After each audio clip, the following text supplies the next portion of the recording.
Hi, this is comedian Courtney Cronin-Dold, and you are listening to Shout It Out Loudcast with Tom and Zeus. These guys are hilarious. They make me laugh so hard. I could listen to them talk about Kiss and Chris Jericho for hours. And they can go long, and it's good like the whole time. You're never like bored or looking at the ceiling or like, are you almost done? Hurry up. I can't breathe. Get off my hair. You're just into it because it's that good. And reports tonight on how destruction is impacting the campus community. Names of O'Hara Hall, Skid Row, T-Zone, Banff. Badass motherfuckers. Somph, sit on my face. Drinking like fucking ass pre-gaming, as we call it. What is this dorm damage bill on our tuition statement? Dorm damage? Well, we only broke like 3 chairs and 4 desks this month. Is that a positive thing?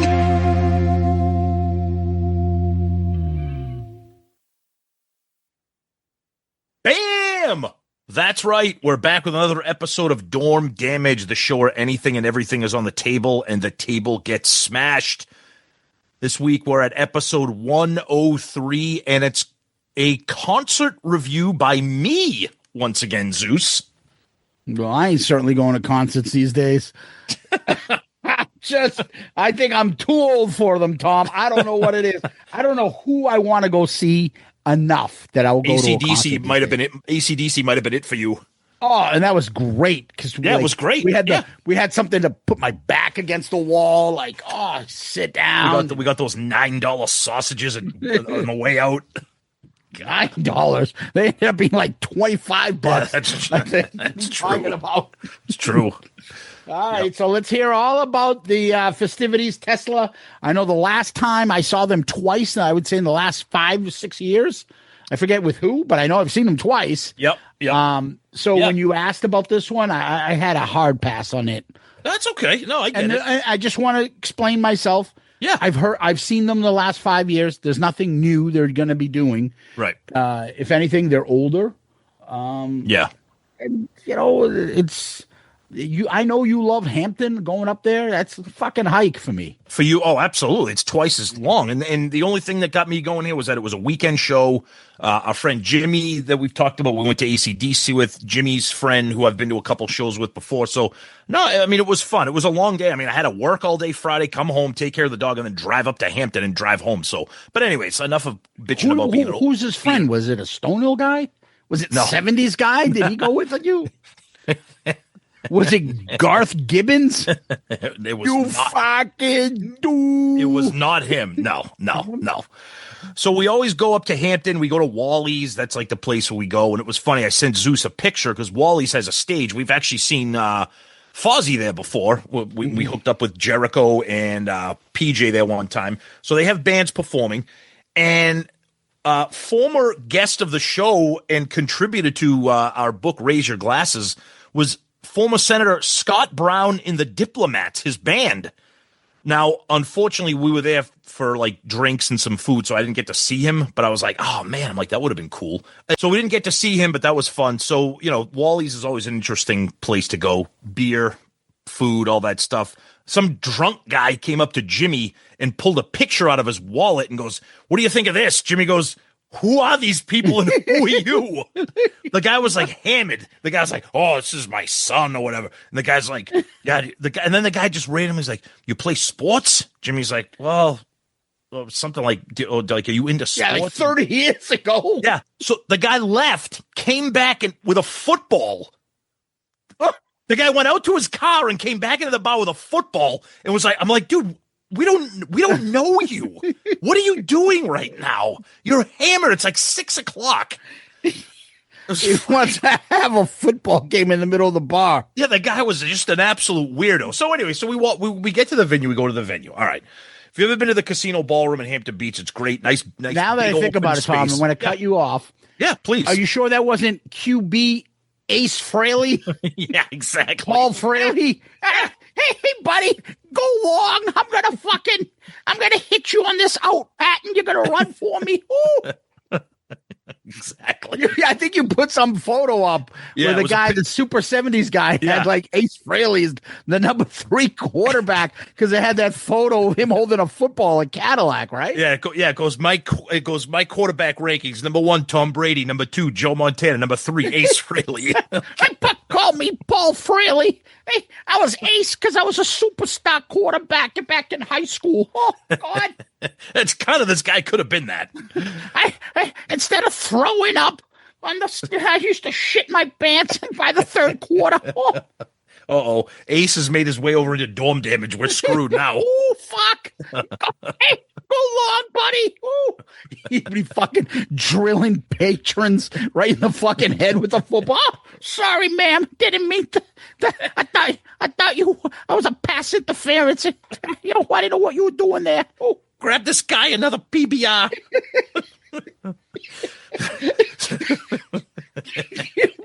Really? Why is the guy coming back? You set this up with this guy coming back. I'm not making that up.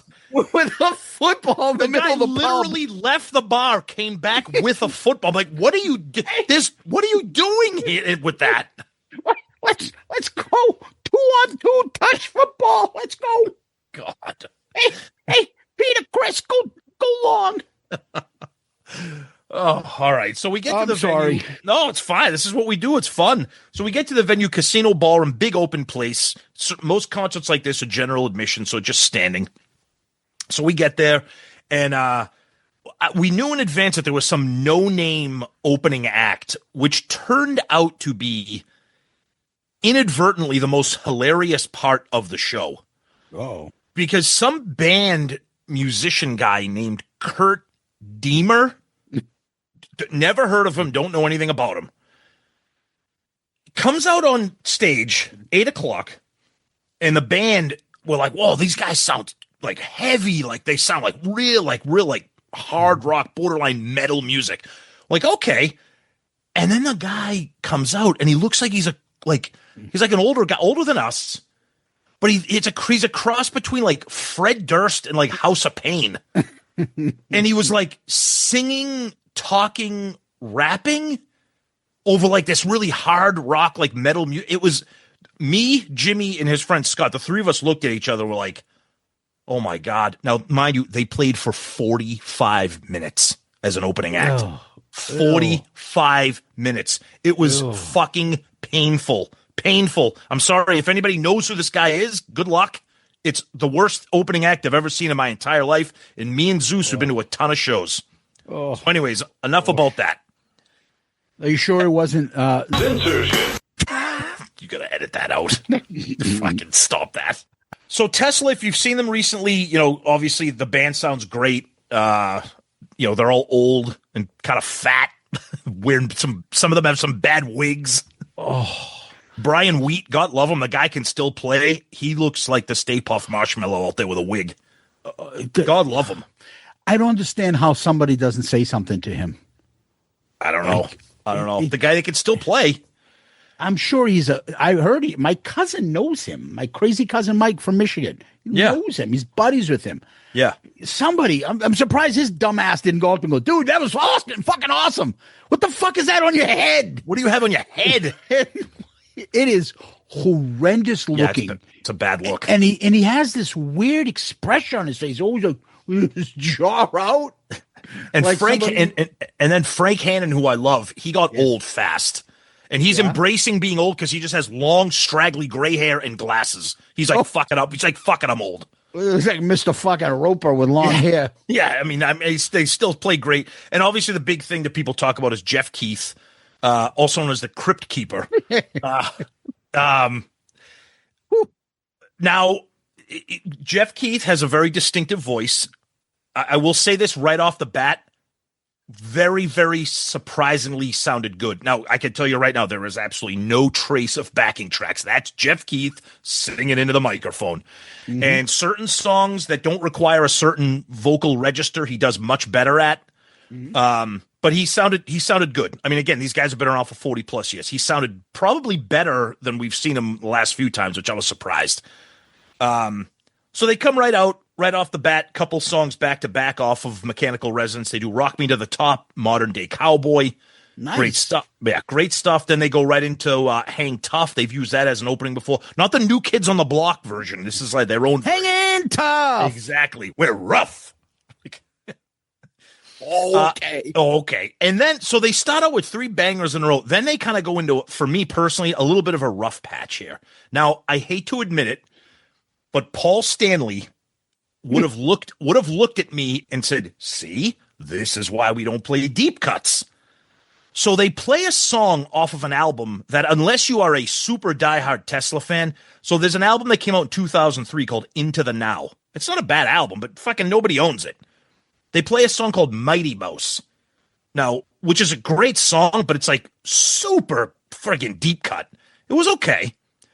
Then, of course, they do the mortal sin of a band that's been around for a long time. Def Leppard did this when I saw them at Fenway last year. They play a new song. Dude, no one wants to hear a new Tesla song in 2025.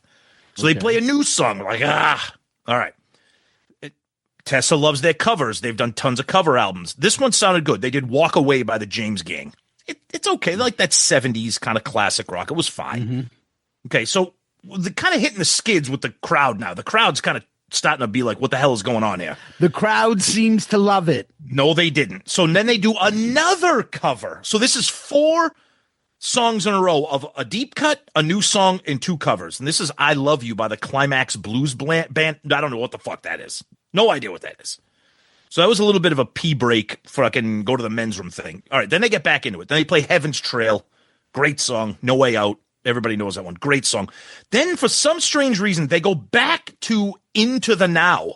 I don't know who told them that people wanted to hear songs off of this album, but 2 songs, Miles Away. Now, it would have been better if they played the Winger version of Miles Away. Oh, that song is atrocious. That's why I said it, because I knew you No, it wouldn't have been better.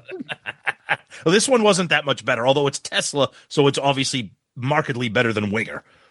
And then then they just finish off with a stretch of just classics. Changes, great stuff. Call it what you want. Well, you don't like Changes? No. Really? No. Oh, wow. Okay. Because he says this, I think when we talked about it, I think he says the fucking word changes 1 million times. Oh, yeah, that's true. That's true. Call it what you want. That's always a fun one. What You Give, nice one. Song and Emotion. If you didn't know this, it's dedicated to Steve Steamin' Clark from Def Leppard. They did that. I like this song, and I usually don't bitch about song length, but I forgot how long that song is. It starts off slow, like ballady, and then it kicks into gear. So that was good. Then they do like a little acoustic intro.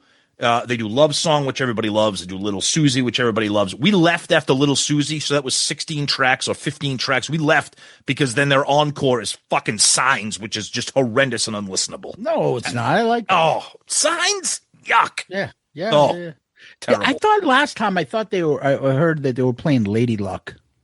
They did play Lady Luck before. They did but not on this. Not on that. No, they okay, I'm telling you right now. So 4, they played From the Heart is not a track. That was just an intro to Love Song. So there's 16 songs total that they play. Okay? 16 songs, which is not long, in my opinion. I think if you're a headliner, you should be playing at least 20. Well, they can't because they have fucking Fred Durst fucking wannabe playing 45 minutes before them. That's a great point. Seriously, I'm like, what the? Those guys should have played for 20 minutes tops. But my point is they played 16 songs. 4 of them was that stretch of 2 covers, a new track, and a song that almost, unless you're a diehard, has never heard of. So I'm surprised that they didn't throw more stuff in there, like you said, like Lady Luck or something else off of Psychotic Supper, or I don't know. It was a good. The band sounded good, but I don't like when there's a lull in the middle of a show, and there was kind of a definite speed bump there with that stretch. But my surprise was that Jeff Keith sounded good, looked good, as far as Jeff Keith can look good. But every time I see Tessa, I'm never disappointed. They always sound great. The crowd loves it. But I'll tell you right now, me, Jimmy, and his friend, we're all, 51, 52. We were like young people in this crowd. Really? Surprised. Yeah. It was kind of wild, to realize that these bands are like, they've been around for that long. But it was a great show. I mean, Tesla, Hampton Beach, can't beat it. It was great. It was great. but it was definitely not the best Tesla show I've seen. I think the ones that we've been to have probably been a little better with better set lists, but this one was fun. Yeah, sometimes they're better served when they open because they're going to play the fucking songs you want to hear. It's true. It's true. But if you're a big fan of theirs, I guess that's the kind of style you want to hear, some mixed stuff, and some people like that stuff. So, well. I mean, I'd rather they do that shit than just fucking play the same 15 songs for the last 10 years. Well, that's the other thing I was going to say. It's good to see that that when you see a band like Tesla, you're going to get at least 5 to 6 like staple songs that aren't going to change. And then the rest of the set list is up in the air. Yeah, but every time they come around, you don't know what you're going to get. Right, but I was really surprised that they played those songs all back to back instead of sprinkled them out throughout the set list. Because at least for me, I was looking around, you could see the crowd was kind of like murmuring and going over to the merch booth or going over to get a drink or the restrooms and stuff. But whatever, they don't care. And they did 2 sold out shows at the Ballroom, Friday night on the 6th, Saturday night on the 7th. Every time they come to the Ballroom, they sell out. So it's good for them. But yeah, another good Tesla show. All right.